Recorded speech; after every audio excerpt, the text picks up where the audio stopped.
Until the middle of the 20th century, these forests were the fiercely guarded hunting reserves of the Maharajas of Rewa, who hunted big game from elephant back.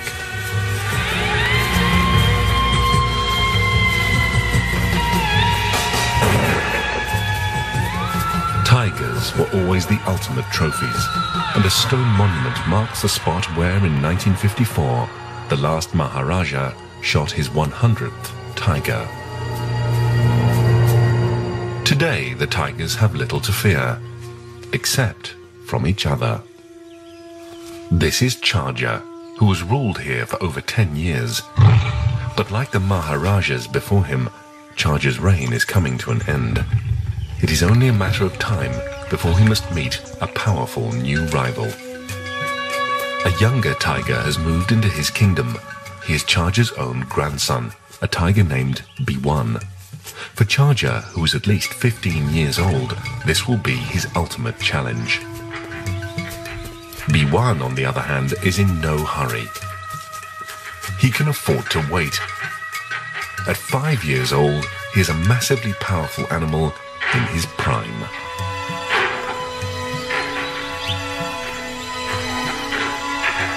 This tigress has killed a cheetal stag. Her name is Bachi, the daughter of Charger and the mother of his rival, B1.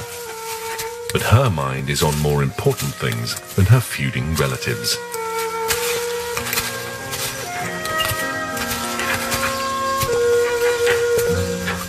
Bachi drags the stag to a limestone cave in a rocky outcrop.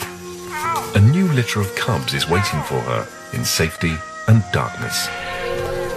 Pilgrims have come to celebrate the birthday of one of Vishnu's 10 incarnations, a flute-playing god called Krishna. Up at the temple's ancient reservoir, the old priest is preparing for the pilgrims' arrival. Once, this great hand-carved tank provided the plateau with a supply of water vast enough to see it through the longest siege. Now the priest shares it with a host of animals.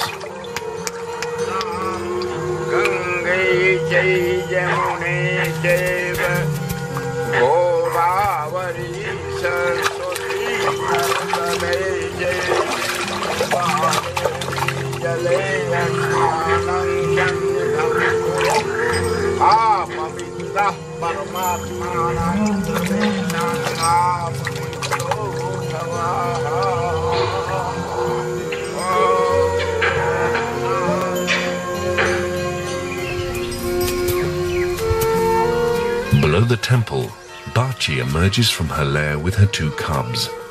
They are 5 months old and will be entirely dependent on their mother for at least the next year. The young cubs are very vulnerable at this age, and Bachi will never be far away from them for long.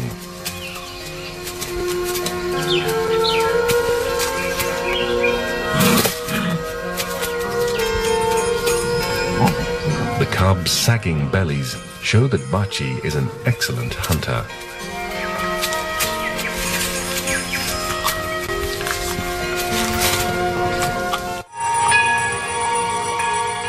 The first point the pilgrims reach on their ascent to the plateau is the statue of Vishnu.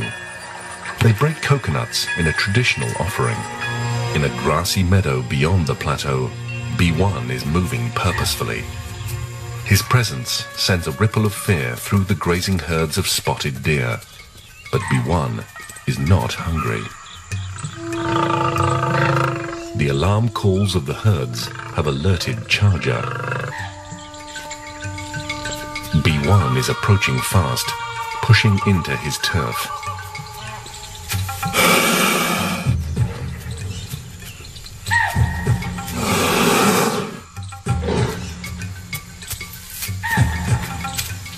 The old tiger is forced to retreat, but with B1 now deep in Charger's territory, confrontation is inevitable.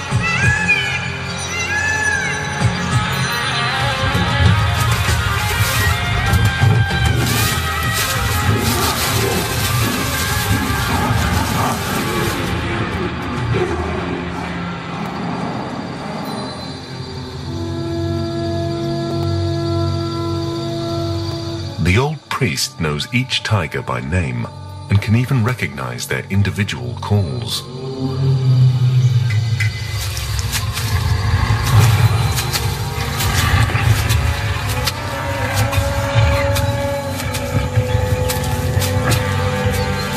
By the next morning, Charger's reign is over. He's lucky even to be alive. He takes cover in the thick undergrowth where he can nurse his wounds. Infection is just one of the dangers he now faces. B1 has not escaped entirely unhurt, but unlike his adversary, B1 is young and his wounds will quickly heal.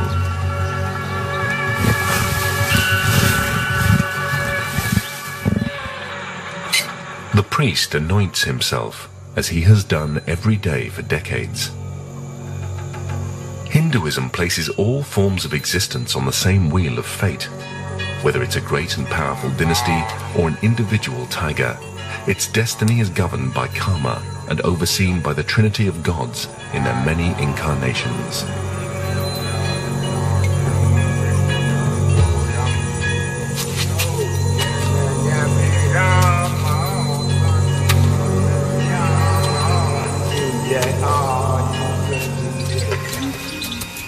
A family of jackals has made a den under a thicket of bamboo.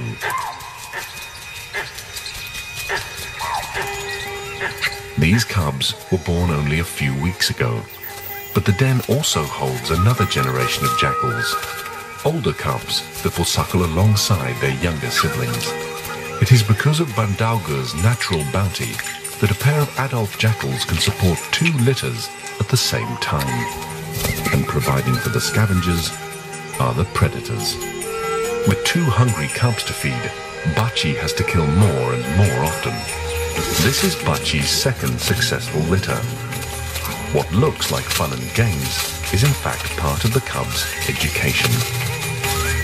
They need to learn fast, and every day Bachi introduces the cubs to new challenges. What's a small step for Bachi is a giant leap for a youngster. Tiger cubs learn all their skills from observing their mother, and these first few months are critical.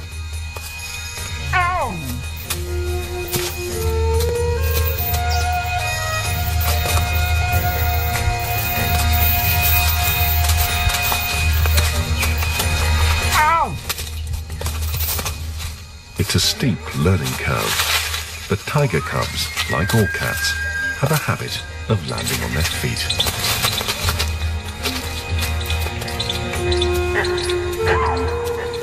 Eventually, Bachi calls an end to the lessons, and her cubs obediently follow her for a well-deserved drink. It is water, above all, that ensures the regeneration of these jungles. And in late summer, after the monsoon rain, Bandauger turns a vibrant green. Water is a holy sacrament in many religions, including Hinduism, and in many ways it dictates how the people here will live from one season to the next.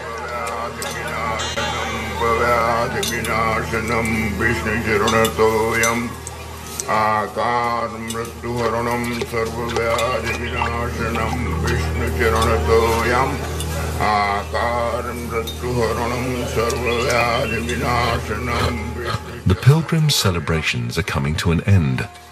They receive the priest's blessing and prepare to leave. Soon the old priest and the tigers will once again have Bandauger to themselves.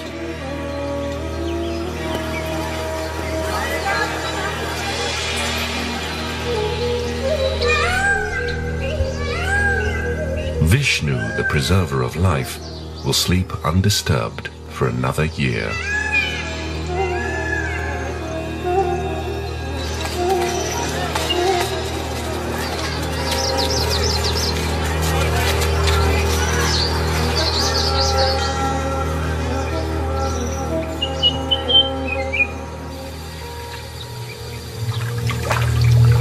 With the last of the pilgrims gone, sambar deer come out to browse on the marshes.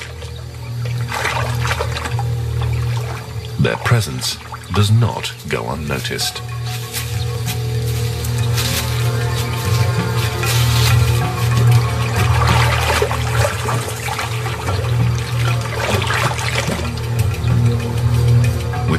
supreme confidence, B1 makes his way to the marsh.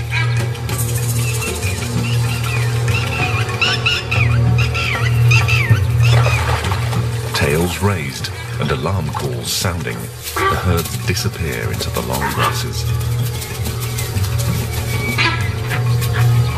But B1 is not hunting today. He has come to reclaim a kill he hid the previous night. His wounds have now entirely healed, and the young tiger is a picture of health and formidable power.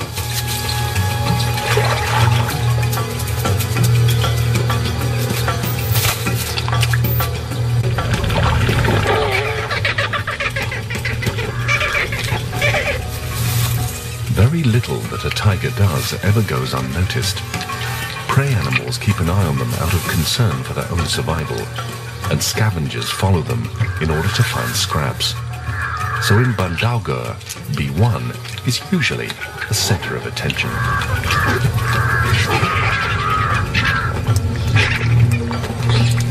He tries to hide the remains of his kill again, but doing so in broad daylight means it's doubtful there'll be much left for him, and he may not even bother to return.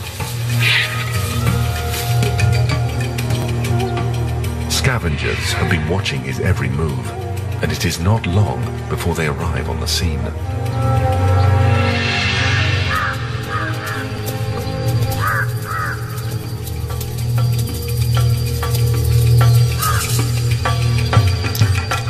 First are the crows, followed by vultures, and then jackals. Together they make up Bandaugur's motley recycling team.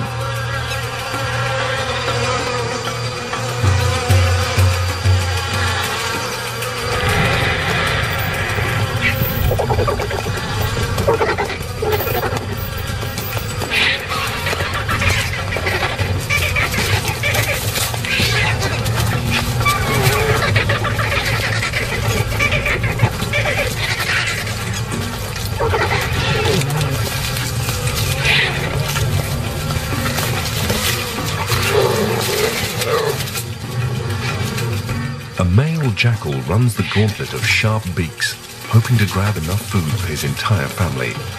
He is heavily outnumbered, but he stands his ground.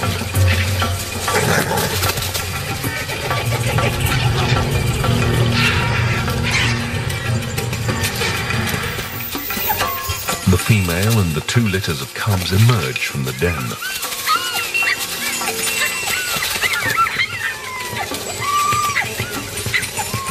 The male's hastily consumed meal is regurgitated for the entire family to share.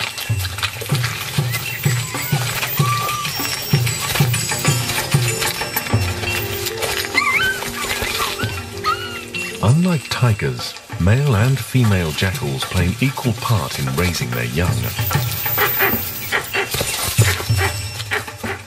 In the past, the presence of charger would have sent the entire family underground. But the jackals seem to realize that the once mighty tiger is now a spent force. It is now early summer, and the temperature is rising in Bandaugur.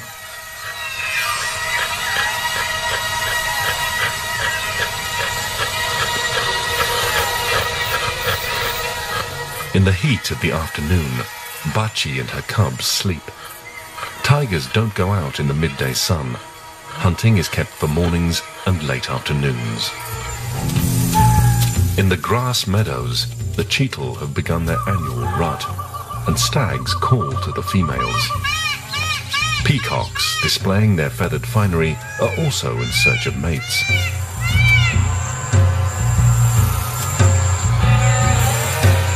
Testosterone runs high as each mature cheetal stag seeks to establish his territory and gather around him as many females as he can. The peacock adopts a less aggressive approach. He uses his tail to signal his magnificence. The grasslands are divided up between the different harems of the most successful stags. At last, the peacock also attracts some attention. The stags smell the air, tasting it with their sensitive tongues to establish which females are ready to mate.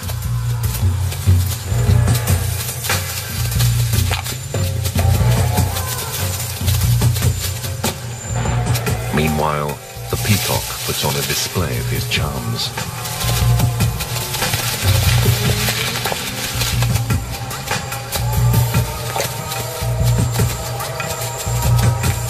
Disputes between rival males are settled with a clash of antlers.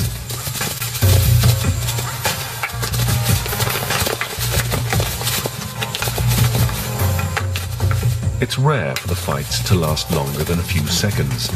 Once dominance has been established, there is no point in either side suffering injury, and each individual seems to know instinctively when to call it a day.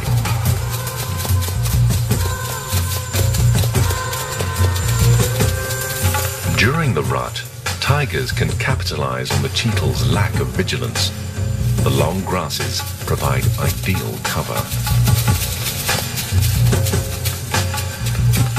A stag with its mind on other things can easily walk right into the jaws of a waiting taiga.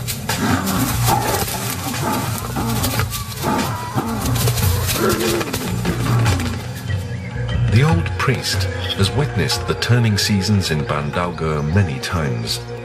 The same drama is played out year after year, but with different characters. This year, it is B1's turn to occupy center stage. His stomach is full after a heavy meal of fresh cheetle.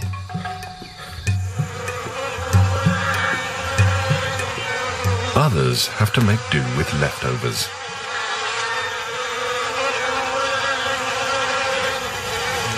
Charger, B1's vanquished rival, has at last found something to eat. It's an abandoned, putrefying kill, but the old taiga welcomes it.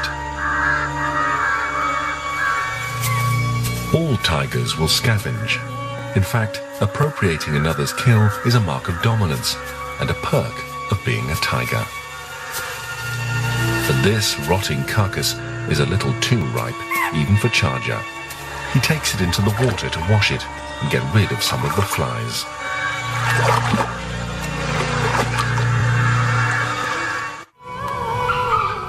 The monsoon greenery has long faded. For the leaf-eating Hanuman monkeys, finding food now involves more effort and longer journeys.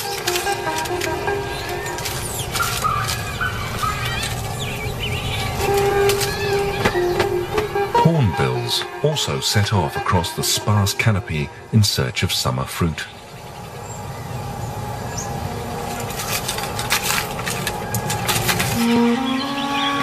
Rising up through the roof of a temple is a heavily laden fig tree.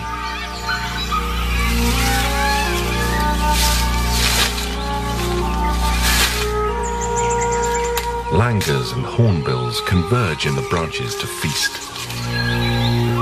The ground beneath the fig is rich in monkey droppings, and pairs of dung beetles busily roll them into balls.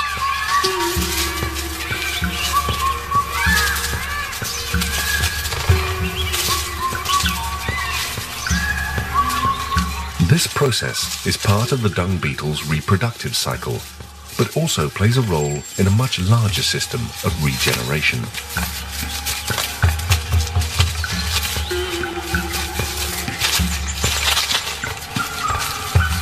Once complete, the ball will be buried with the dung beetle's eggs to give their offspring a nutritious start in life.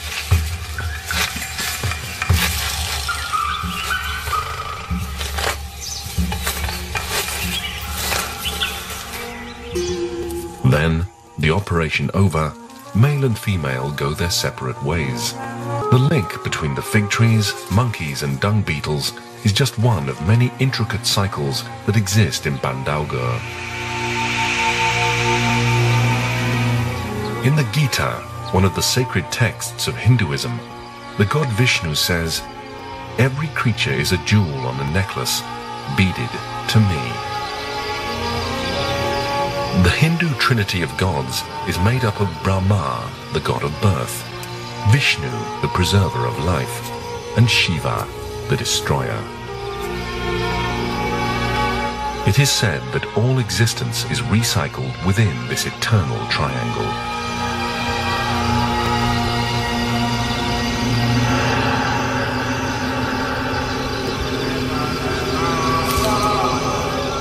The temple which the old priest still tends will one day be consumed by the jungle.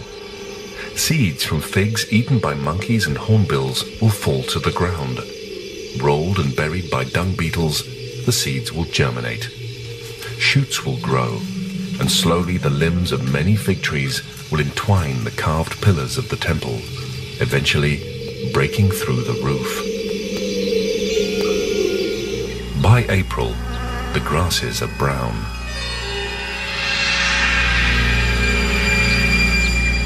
And the water holes have all but dried up.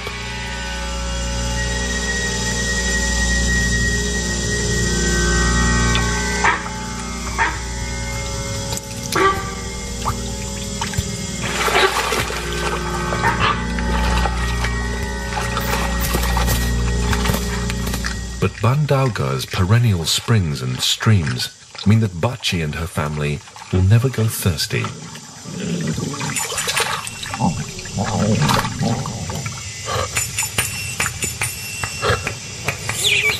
Other creatures stay at a safe distance until the tigers have finished.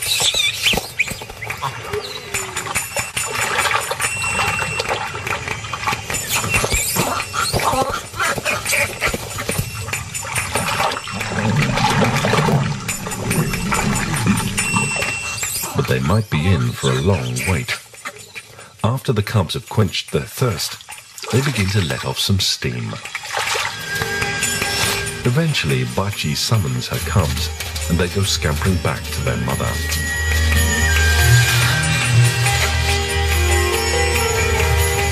Imposing discipline on boisterous youngsters is a problem universal to all adult mammals.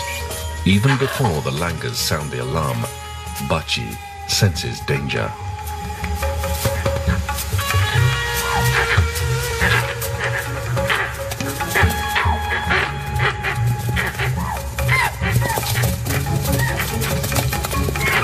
Dominant male tigers will kill any cubs that are not their own.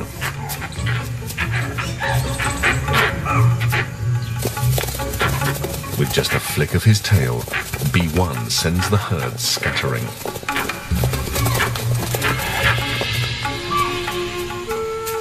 Although B1 is her son, Bachi is taking no chances and moves her cubs away from the grassland.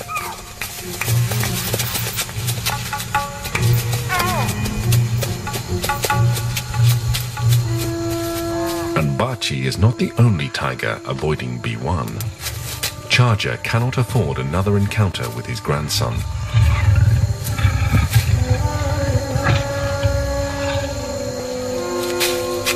With B1 on one side and Charger on the other, Bachi takes her cubs back to the cave. The cubs seem to appreciate the danger instinctively and will wait here in silence until Bachi returns.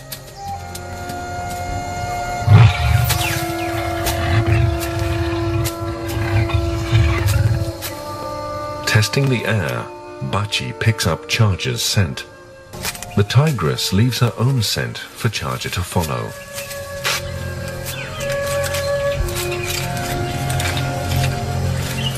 In addition to his injuries, Charger is now going blind.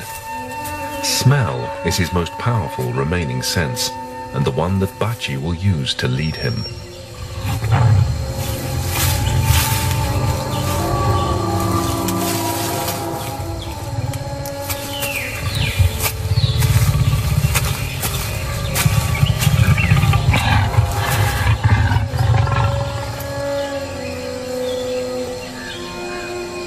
Bachi has successfully drawn Charger towards the waterhole, away from the cave.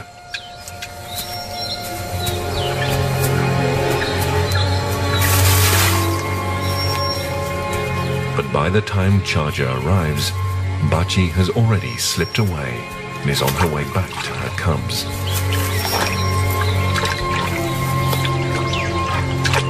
Half blind, old, and injured, Charger can be easily misled.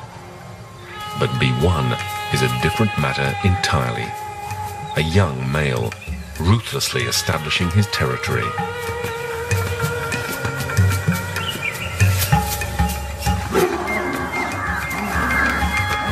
He will kill cubs sired by other males in an attempt to ensure that only the genes of the dominant male survive.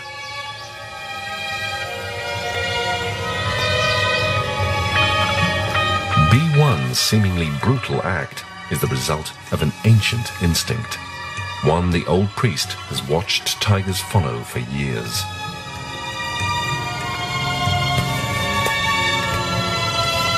Bachi returns to the cave where she left her 2 cubs. She is unsettled and apprehensive. She calls to them, and one of her cubs appears.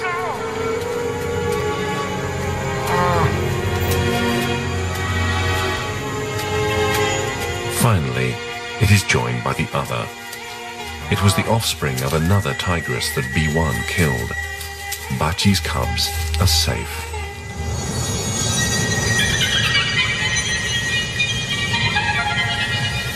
By the end of May, temperatures in Bandauga reach a searing 45 degrees Celsius.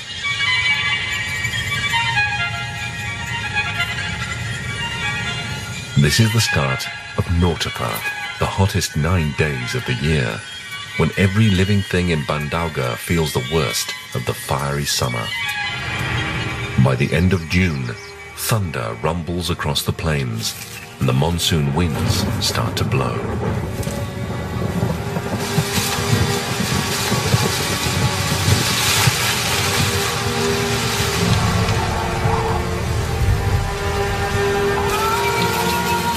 This is when the sal forest drops its seeds. The tiny helicopters descend from the trees in anticipation of the coming rains. While sambar deer graze on the sal seeds, a family of foxes picks off other seasonal windfalls.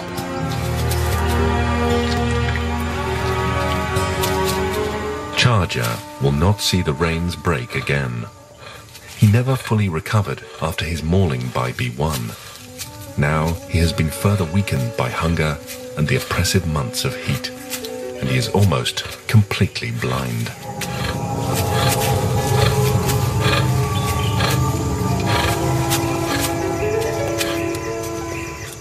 He makes his way to a cave at the base of the plateau and lies down for what will be the last time.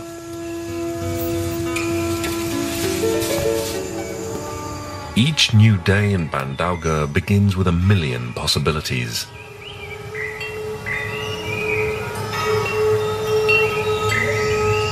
In another cave, within the honeycombed foundations of the Great Plateau, B1 has female company.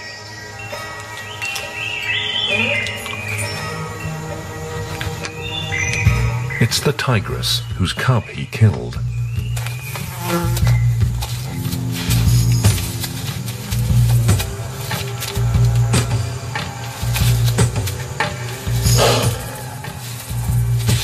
He calls her, and the tigris gets up to follow.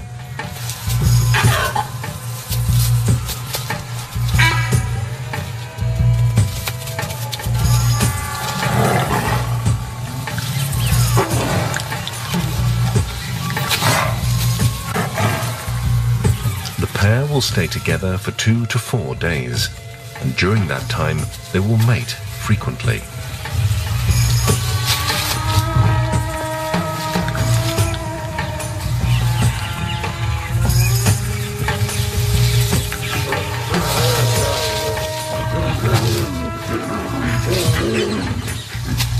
Each encounter only lasts a few seconds, but they can mate as many as 40 times in a single day.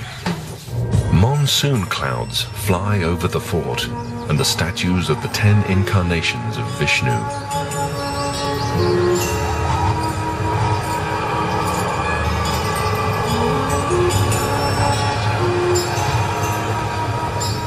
As the old priest gazes out across the familiar plains, He knows he might not witness another season. The only thing he's certain of is that the monsoon rains will once again fall and transform the lives of every creature in Bandauga.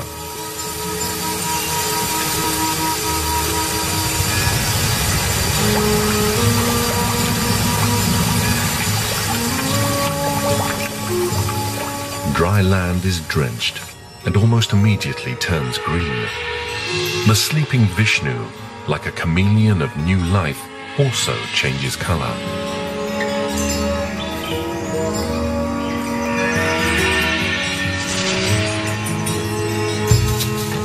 Grasses spring up in the meadows, providing new cover for predators and new grazing for prey.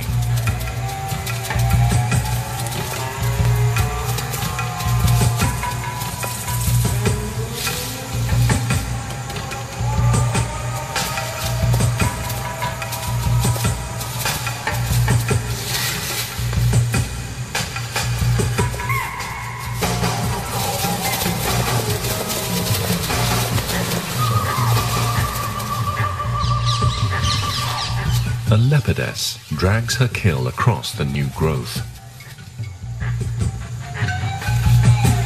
She's in a race against time. Vultures are already scanning the landscape, and their presence will draw other unwanted attention. The leopardess knows she must get the kill under cover as quickly as possible.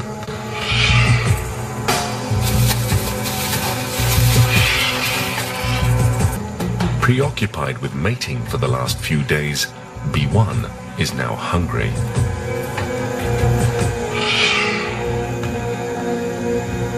A leopard must always eat what it can as quickly as it can. The arrival of a taiga would mean either abandoning its kill or being killed itself.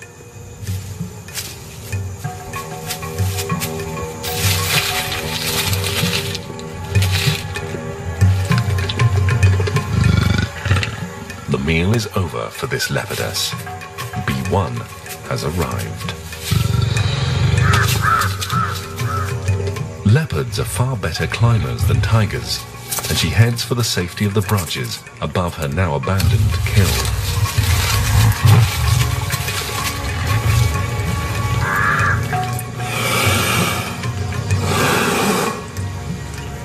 Tigers may be magnificent animals, but they're not proud, and find nothing demeaning about stealing another animal's dinner.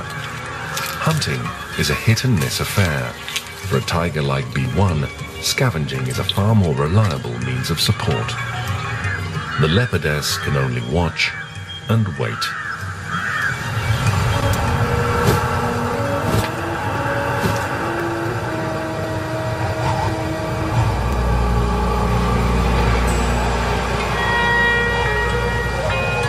The canopy of Bandauga is once again flush with new growth and new life.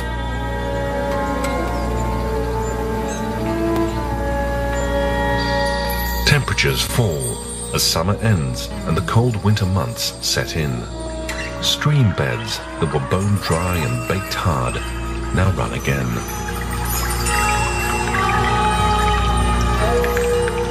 With the rains come insects and their predators.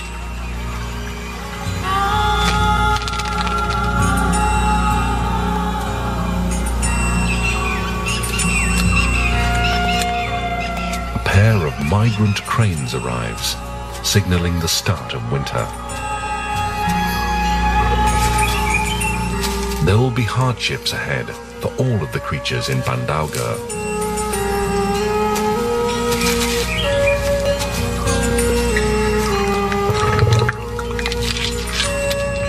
Bachi's cubs have now reached 3/4 of their full size, but they remain oblivious to anything beyond the world of their family and the watchful gaze of Bachi.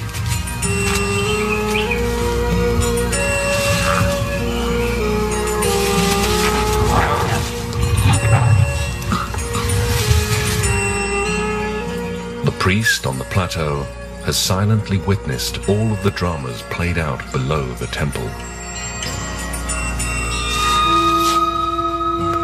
He has watched the rise and fall of Charger and the ascent of mighty B1.